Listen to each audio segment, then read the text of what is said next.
પ્રશ્ન નંબર 51 અથવા 52 4 ગુણનો ફરજિયાત પ્રશ્ન।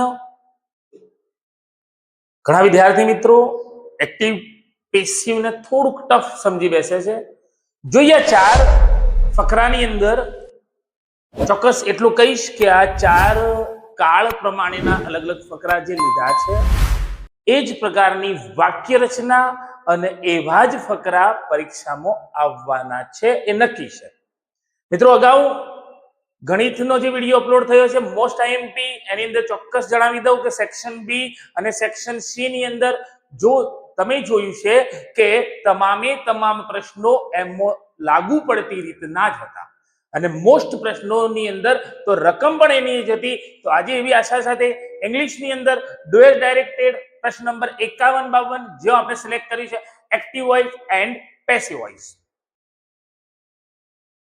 મિત્રો એક્ટિવ વોઇસ પેસિવ વોઇસ શું છે પ્રથમ ગુજરાતીમાં અને હું એટલું ચોક્કસ કહું છું કે મને કોઈ અંગ્રેજી ગ્રામર ભણાવવા વિશે પૂછે તો કઈ રીતે અંગ્રેજી ગ્રામર સહેલું છે જો મને સારું ગુજરાતી આવડે છે તો અંગ્રેજી વ્યાકરણ સહેલું। પરિણામે એનું ભાષાંતર બહુ જ મહત્વની વસ્તુ છે। What is the active voice?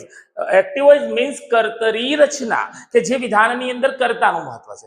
હવે આપણે એને ટર્ન કરી અને જ્યારે પેસિવ કરીએ છીએ મતલબ કે કર્મની રચના કે ની અંદર કર્મનું મહત્વ છે।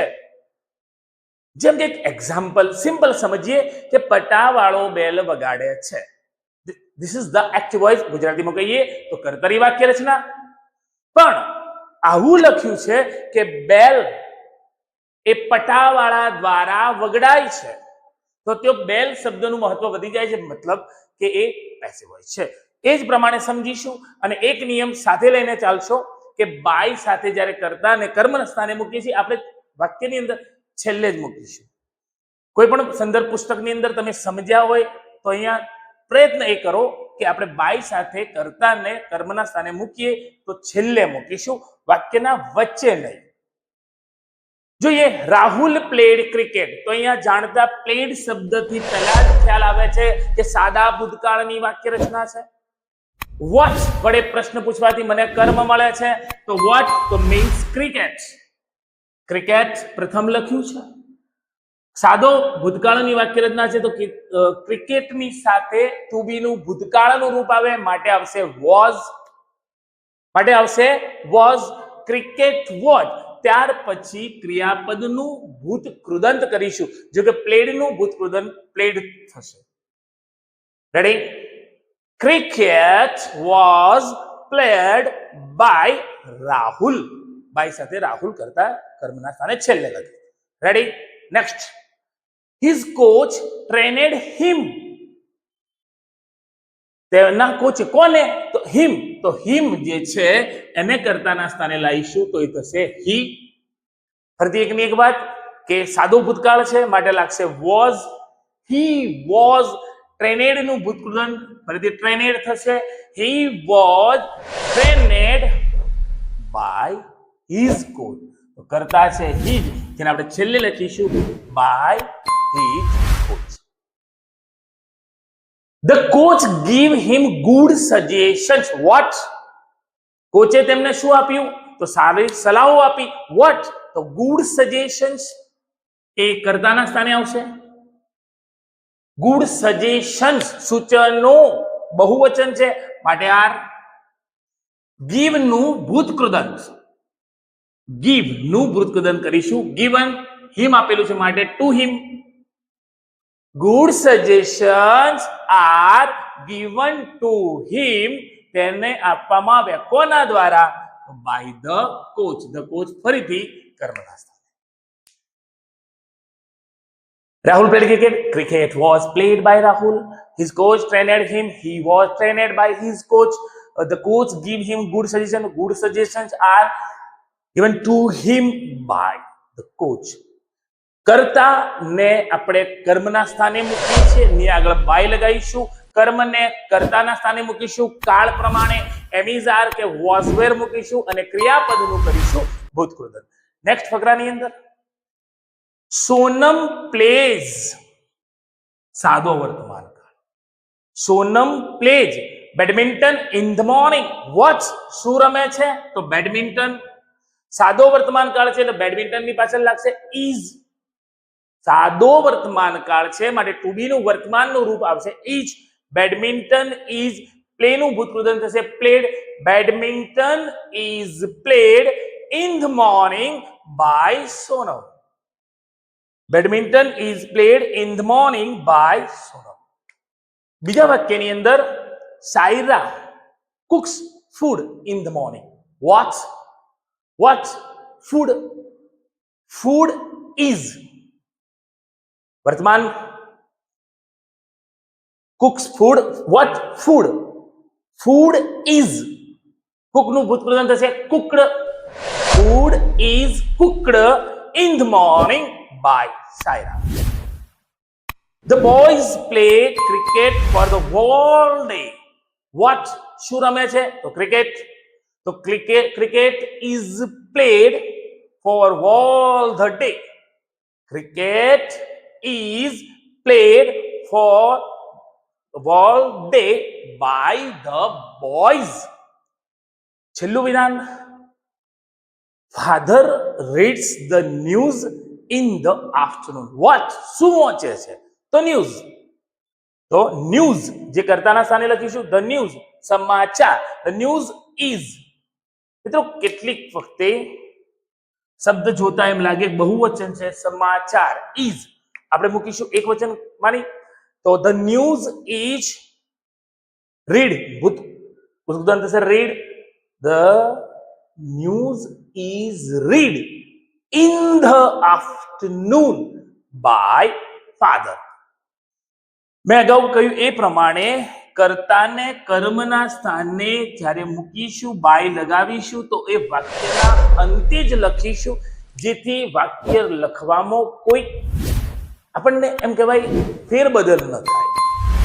બંને મેથડ સાચી છે, બંને રીતે લખી શકાય છે, પણ એક જ રીતની આદત જો હશે તો વધારે અનુકૂળ છે. ત્રીજા ફકરા તરફ અત્યારે આપણે પ્રથમ ફકરો જોયો જે સાદો ભૂતકાળ, પરિણામે આપણે એનું પેસિવ વોઇસ કર્યું તો વોઝ વેર લગાવ્યું છે. બીજો ફકરો જોયો સાદો વર્તમાન કાળ એમિઝાર. અને હવે we will visit Delhi next week. My uncle may join. may, will, can આવા સહાયક રૂપો, મોડલ ઓક્ઝિલરીઝ, સહાયક રૂપો ની સાથે બી ફરજિયાત છે. યાદ રાખી લઈશું બી ફરજિયાત છે. રૂલ્સ એનો એજ. we will visit Delhi next week. ક્યોની મુલાકાત લીધી? તો દિલ્હીની. તો દિલ્હી વાક્યની શરૂઆતમાં મૂક્યું છે. will સાથે બી ફરજિયાત છે. will be visit નું ભૂતકૃદંત કરીશું visited. next week by we જે કર્તાના સ્થાને હતું એ કર્મના સ્થાને આવશે તો કરીશું by us. My uncle may join us at this tour. what તો we may be અમે us અમારી સાથે જોડાશે. આ કર્મ ના સ્થાને છે જેને આપણે કર્તાના સ્થાને લાવીશું માટે we may be. join નું ભૂતકૃદંત થશે joined in this tour by my uncle.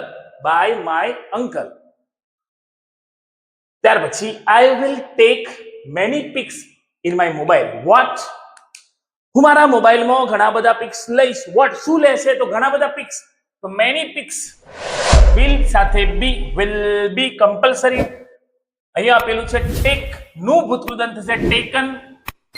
many pics will be taken my mobile by I ને જ્યારે કર્મના સ્થાને મૂકીએ ત્યારે I ની જગ્યાએ લખીશું by me. છેલ્લો ફકરો Shreyansh took the injured woman to the hospital. took સાદો ભૂતકાળ દર્શાવે છે. he admitted અહીંયા સાદો ભૂતકાળ દર્શાવે છે. he called સાદો ભૂતકાળ. he said that એ પ્રમાણે આ ફકરો પણ સાદા ભૂતકાળનો છે.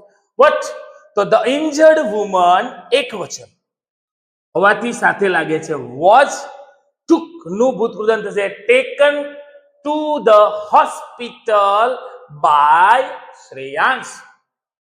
કર્તાના સ્થાને આવ્યું ધ ઇન્જર્ડ વુમન, ભૂતકાળ હોવાથી વોચ, ટુકનું ભૂતકૃદંત થશે taken to the hospital by Shreyansh. He admitted her, તેણીને દાખલ કરી. કોને? તો હર ને કર્તાના સ્થાને લાવીશું તો she was admitted to the emergency ward, by him. He જે કર્તાના સ્થાને છે માટે લખીશું બાય હિમ. આગળ વધીએ. He called the doctor, watch, તો ધ ડોક્ટર વોઝ કોલ્ડ, એનું કર્મ વિભક્તિ રૂપ છે હિમ. He called the doctor, so the doctor was called by him. He said that. જો આ વિધાનની અંદર અહીં સુધી આપણે એનું જ વિધાન લખીશું. He said that he would call her relatives, તેણીના, તો કોને? her relatives એ કર્તાના સ્થાને આવે છે. her relatives would સહાયકારક છે માટે would be, her relatives would be, call નું ભૂતકૃદંત થશે called. her relative would be called by him. Her relative would called by him. In short, active voice, passive voice એક જ નિયમ સાથે કે કર્તાને કર્મના સ્થાને, કર્મને કર્તાના સ્થાને, જે કર્તાને કર્મના સ્થાને મૂકીએ છીએ તે કર્મ વિભક્તિનું રૂપ થશે. કર્મને લાવી અને કર્તાના સ્થાને મૂકીશું તો એ કર્તાનું રૂપ થશે ક્રિયાપદનું ભૂતકૃદમ, અને છેલ્લે કરતા જે લખીએ છીએ એની આગળ આપણે બાય ફરજિયાત લગાવીએ.